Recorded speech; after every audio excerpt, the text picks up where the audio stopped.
Hello everybody, it's Uncle Matt and I'm here to read you a bedtime story. Today's bedtime story is kind of celebrating American Thanksgiving. It's Donald Duck in America on Parade. And this book was copyright in 1975.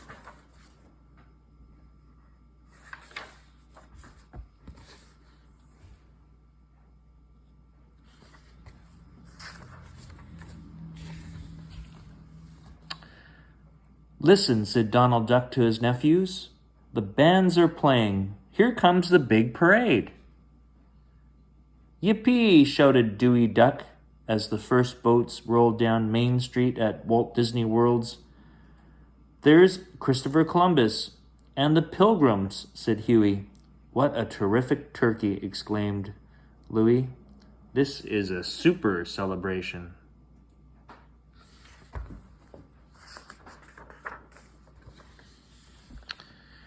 It was a super celebration. A celebration of America's 200th birthday. Donald and the boys saw George Washington and Betty Ross and Benjamin Franklin and many other people who helped make our country great. "We saw the whole story of America," said Dewey after the parade was over. "And it was lots more fun than doing homework," Huey added, laughing. "That reminds me," said Donald Duck. "You haven't done your history lesson, Huey, and Dewey and Louie. You have homework to do, too."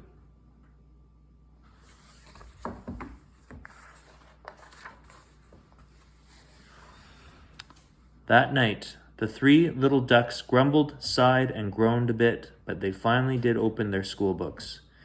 Dewey and Louie soon finished what they had to do, but Huey was just too tired to keep his eyes on his history book. Soon he was sound asleep and dreaming. And what a dream it was! Just as they had watched America's birthday parade together that afternoon, now in the dream they were standing in a row on a sandy beach watching three ships come sailing in. "Those ships," Dewey pointed. "I know those ships. The Nina, the Pinta, and the Santa Maria." "It's Columbus!" exclaimed Louie. "We're going to see Columbus discover America."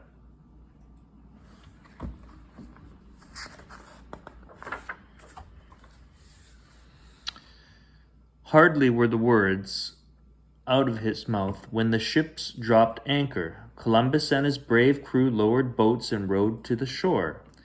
But wait, the boys saw that someone had been left behind on the Santa Maria.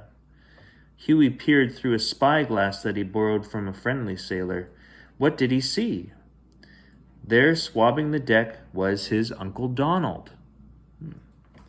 "That's our cabin boy," explained the sailor. "He forgets to put salt in the captain's porridge, so we won't let him help us discover this new land." "That part isn't in our history book," said Louie. "It wasn't in the parade either."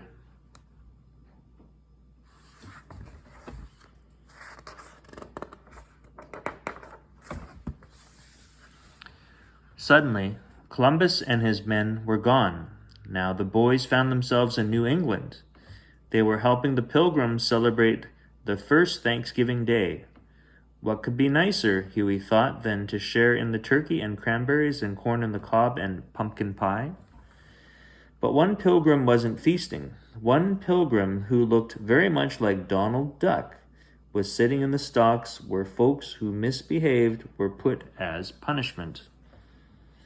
He was supposed to help with the harvest, the women told the boys, but he ran off and hid in the woods instead. No turkey for him. "Oh dear," said Huey, and he blinked.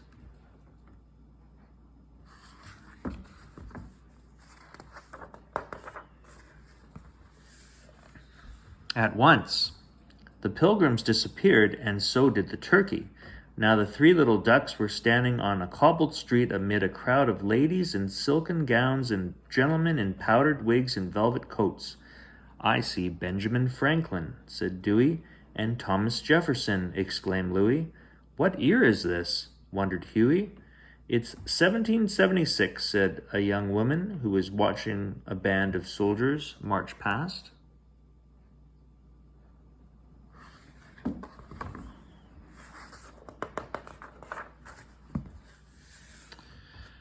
Then it's our country's birthday year, chorused the boys. What city are we in?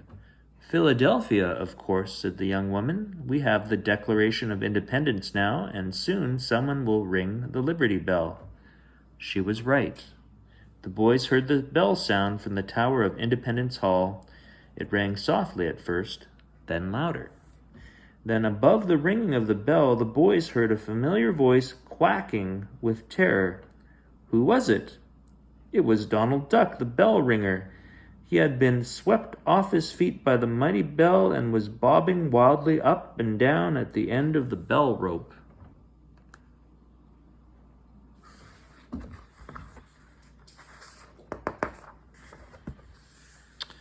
Before the boys could get a ladder and rescue their uncle, the dream changed again. This time they were on a great prairie, and a train of covered wagons was rumbling by. Wow, said Huey.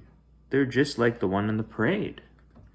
Look there, Dewey pointed at a draggle-tailed figure running after the wagon train, shouting and waving. There's Uncle Donald.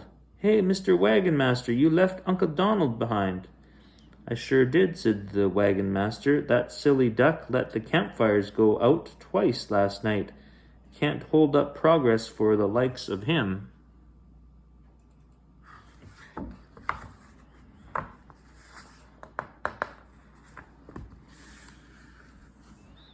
Again, the dream changed. Huey found himself with his brothers floating down the Mississippi on a raft. I feel like Tom Sawyer, crowed Louie, and I see a riverboat steaming around the bend. Uh-oh, said Huey, there's a keelboat too, and Uncle Donald is right in the path of the steamboat. Uncle Donald, watch out, Dewey shrieked. Quiet, shouted Donald. Can't you see I'm busy? A second later, the prow of the steamboat crunched into Donald's craft. Then Donald was busy indeed. He was swimming for dear life.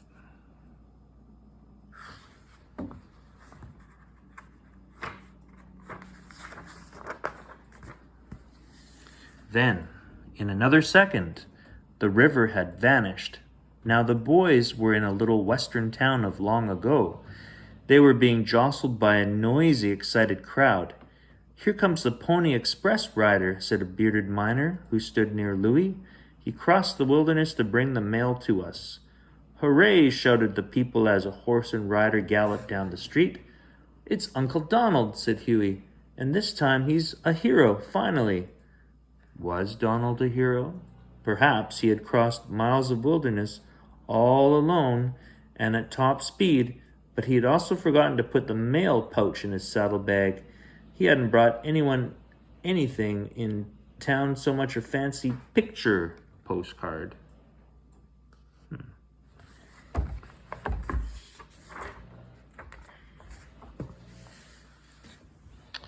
What will Uncle Donald do wrong next, Huey wondered. Then he found out. He and his brothers were in a school, a little old-fashioned school where the boys and girls used chalk and slates instead of pencils and paper. Donald Duck was standing in the corner of the schoolroom, and he had his face to the wall. Why is he standing in the corner? Whispered Huey to one of the schoolboys. Because he doesn't know his history lesson, the boy answered. Why doesn't he know it? Demanded Huey.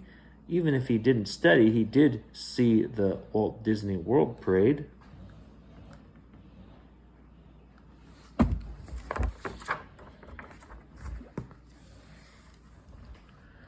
Huey said this so loudly that he woke himself up. His brothers chuckled as he blinked and looked around. Their Uncle Donald was stretched out on the sofa, sleeping soundly, and he looked very, very tired. Uncle Donald's even sleepier than you are, said Louie. We'd better let him sleep, said Dewey. And I'd better not dream any more, said Huey. Uncle Donald looks as if he's been through enough history for one day. Well, I hope you enjoyed that story. That's all the time we have for Uncle Matt's bedtime story. I'll see you next time. Goodbye.